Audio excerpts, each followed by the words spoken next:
Good morning everyone. তো আজকে আমি আলোচনা করব কিভাবে প্যাথোলজিক্যাল জন্ডিসের ম্যানেজমেন্ট করব। এই প্যাথোলজিক্যাল জন্ডিস কিন্তু নিউবর্ন বেবিদের ক্ষেত্রে দেখা যায়। তো প্যাথোলজিক্যাল জন্ডিসটা কি? প্যাথোলজিক্যাল জন্ডিস হলো এমন একটা কন্ডিশন যেখানে বাচ্চাদের সিরাম বিলিরুবিন লেভেল 15 mg/dl এর থেকে অত্যাধিক হয়ে যায় এবং এই প্যাথোলজিক্যাল জন্ডিস 24 আওয়ার্সের মধ্যেই দেখা যায়। এই প্যাথোলজিক্যাল জন্ডিস ট্রাম বেবিদের ক্ষেত্রে 2 সপ্তাহ ধরে থাকে আর প্রিটার্ম বেবিদের ক্ষেত্রে 3 সপ্তাহ ধরে থাকে। তো জানা হয়ে গেল আমাদের প্যাথোলজিক্যাল জন্ডিসটা কি। এবার জানবো আমরা হচ্ছে প্যাথোলজিক্যাল জন্ডিসের ম্যানেজমেন্ট। সো প্যাথোলজিক্যাল জন্ডিস আমরা ম্যানেজমেন্ট করব ফটোথেরাপির মাধ্যমে। ফটোথেরাপির মাধ্যমে আমরা প্যাথোলজিক্যাল জন্ডিস ম্যানেজ করতে পারি। এই ফটোথেরাপিতে আমরা এক ধরনের লাইট সোর্সকে ব্যবহার করে থাকি। 425 থেকে 475 ন্যানোমিটারের লাইট সোর্স আমরা ইউজ করে থাকি।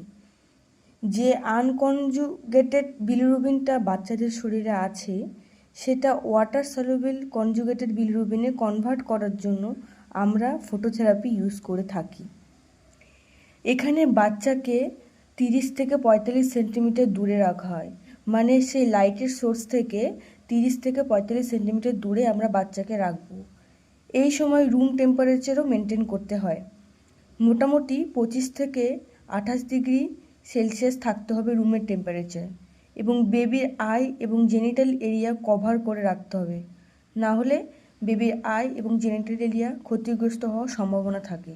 তাই আমরা বেবির আই এবং জেনিটাল এরিয়া কভার করে রাখব। বেবির হাইড্রোজেন চেক করতে হবে এবং ব্রেস্ট ফিডিং করাতে হবে। এরপরে যেটা আসে সেটা হলো বেবির ওয়েট চেক করতে হবে এবং ডায়পার চেঞ্জ করতে হবে। 2 আওয়ার্স আফটার বেবির টেম্পারেচার চেক করতে হবে। এরপরে নেক্সট বেবির বিলিরুবিন লেভেল চেক করতে হবে।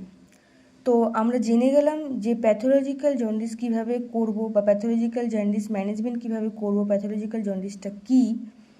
তো প্যাথোলজিক্যাল জন্ডিসের পাশাপাশি আমরা জেনে নেব ফিজিওলজিক্যাল জন্ডিসটা কী। এটাও কিন্তু নিউবর্ন বেবিদের ক্ষেত্রেও দেখা যায়। তো ফিজিওলজিক্যাল জন্ডিস 24 থেকে 72 ঘন্টার মধ্যে দেখা যায়। এক্ষেত্রে ব্লাড সিরাম বিলিরুবিন 15 mg/dl এর থেকে কম থাকে। প্যাথোলজিক্যাল জন্ডিসে যেমন 15 mg/dl এর থেকে বিলিরুবিন বেশি থাকে, এক্ষেত্রে কিন্তু বিলিরুবিনটা কম থাকে। এর ম্যানেজমেন্ট হলো ব্রেস্ট ফিডিং করা। Thank you.